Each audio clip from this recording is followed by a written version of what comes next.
నమస్తే lucky people. YouTubers కష్టం ఏంటో నాకు ఈరోజు బాగా తెలిసిందండి. అది మీతో షేర్ చేసుకుందామని ఒక చిన్న వీడియో ఇదంతే.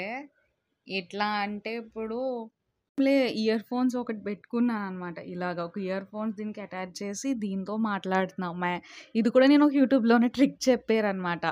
అలా చేద్దాము, మనం మైక్ కొన్నామన్నాను అనుకో, ఇప్పుడు మా నాన్న ఎగరేస్తుంటారు కదా అప్పుడున్న సిచ్యువేషన్స్లో.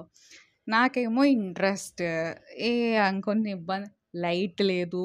ఎందుకు అంటే బ్యాక్గ్రౌండ్ బాగుండాలి అని చెప్పేసి ఫ్యాన్ కూడా వేసుకోలే. లిటరలీ చెప్తున్నా, ఒక 2 అవర్స్ నుంచి ఇట్లాగే కూర్చొని రాసుకొని చెప్తూ మళ్ళీ మిస్టేక్స్ చెప్పేస్తాం కదా, అట్లా మిస్టేక్స్ చెప్పేస్తుంటుంటే మళ్ళీ ఫస్ట్ నుంచి వీడియో ఎడిట్ చేసుకుంటూ, బాబు ఇంత కష్టపడతారా యూట్యూబర్స్ నిజంగా అనిపించింది నాకైతే.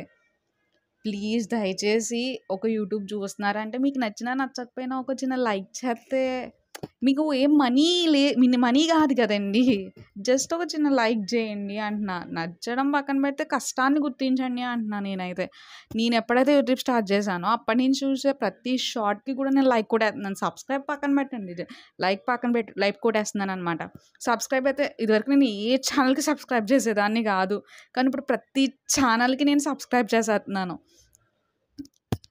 కొంచెం నచ్చితే చాలు చేసేస్తున్నా. ఎలా అంటే కొత్త యూట్యూబర్స్ ఉంటే వాళ్ళు చేసేస్తున్నా వేరే అకౌంట్లోంచి. నాకు అర్థమైందనమాట వాళ్ళ కష్టం.